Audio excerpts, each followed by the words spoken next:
140 men sailed into the Atlantic. Not one came back. In this episode of Vanished, we investigate one of the oldest naval cold cases in American history, the USS Wasp disappearance.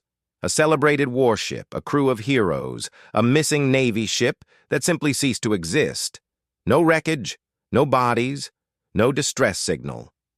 This War of 1812 mystery has haunted naval historians for over 2 centuries, and the vanished American warship still refuses to yield its secrets.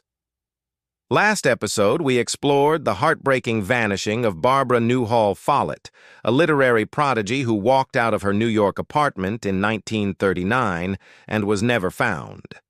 Today, we go further back in time, to an era when the ocean swallowed ships whole and left nothing behind to mourn. The USS Wasp was a sloop-of-war, launched in 1813 from the shipyard at Newburyport, Massachusetts. She carried 22 guns, displaced over 450 tons, and was designed for speed.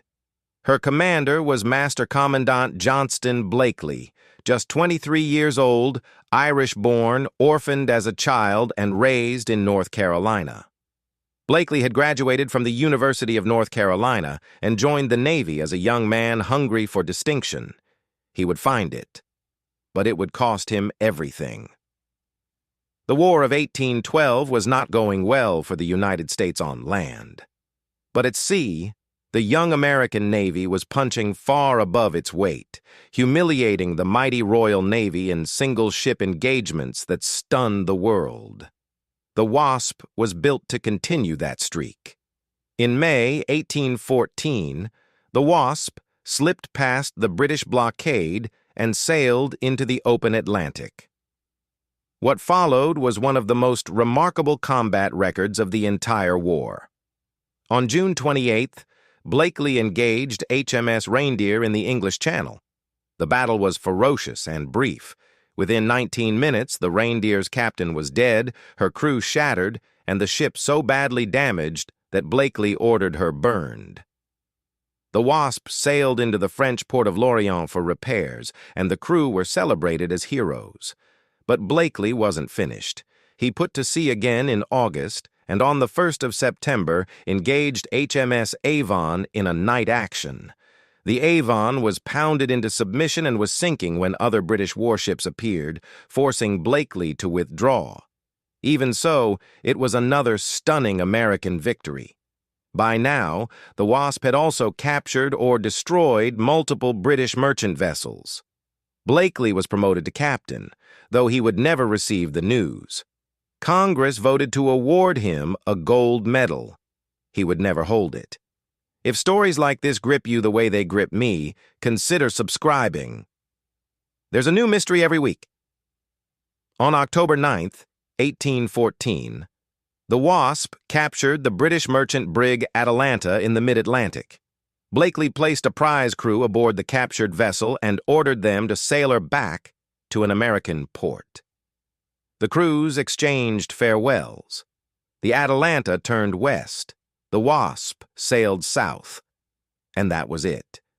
The Atalanta reached Savannah, Georgia, safely. Her prize crew reported the Wasp in good condition, her crew healthy, her captain confident. There was one additional report. A Swedish merchant vessel, the Adonis, claimed to have spotted the Wasp on October 9th near the Cape Verde Islands. The ship appeared to be chasing a vessel. After that, silence. Complete and absolute silence. The war ended in December 1814 with the Treaty of Ghent. As captured sailors returned home and ships made port, the Navy waited for the Wasp. She did not come. Weeks became months. Months became a year. The Navy sent inquiries to ports across the Atlantic and Caribbean. Nothing.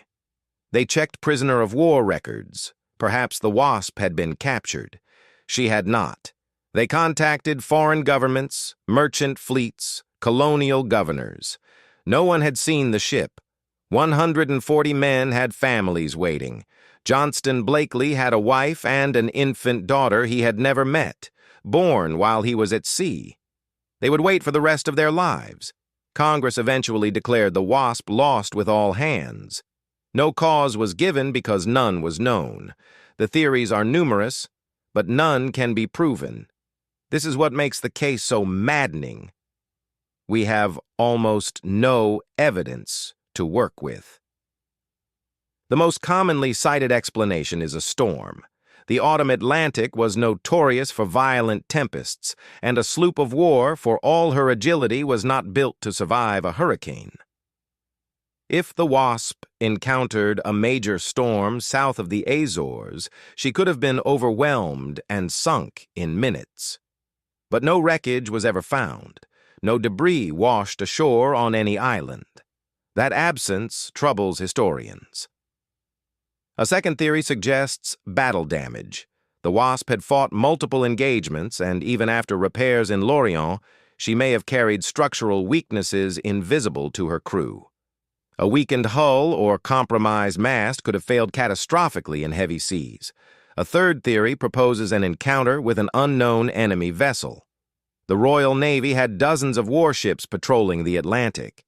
If the Wasp engaged a superior force and was sunk, the British vessel may never have reported it, or the report was lost in the chaos of a war winding down. There is also the possibility of fire. Wooden warships carried gunpowder, and an accidental explosion could destroy a ship so completely that virtually nothing would remain afloat. But here's the uncomfortable truth.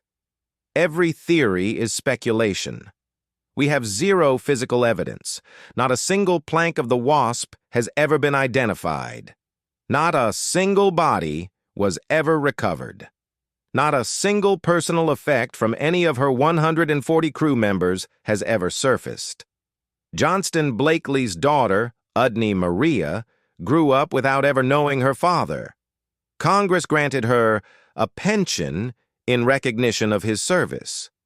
She lived her entire life in the shadow of his absence. The families of the crew received no answers, no closure, and no remains to bury. In an era before telegraph or wireless communication, the sea simply took their men and offered nothing in return. The Wasp remains one of the most celebrated and most mysterious ships in American naval history. She won every battle she fought. She terrorized the greatest navy on Earth. And then she vanished as though she had never existed. Modern marine archaeologists have occasionally speculated about locating the wreck, but the search area encompasses thousands of square miles of deep Atlantic Ocean. Without a more precise last known position, the task is essentially impossible with current technology. The Navy has never officially closed the case. The Wasp remains listed as lost, cause unknown. 2 centuries have passed. The Atlantic keeps its secrets. And somewhere beneath miles of cold water, 140 men lie in a tomb that no one has ever found, and no one may ever find. If this story stayed with you if you felt the weight of that silence, subscribe. We investigate a new cold case every single day, pulling forgotten names and lost lives back into the light. And next time on Vanished, we travel to 1978, where a decorated U.S. Navy pilot named Commander Bud Adams launched from a Florida airfield, flew into the Bermuda Triangle, and was never seen again.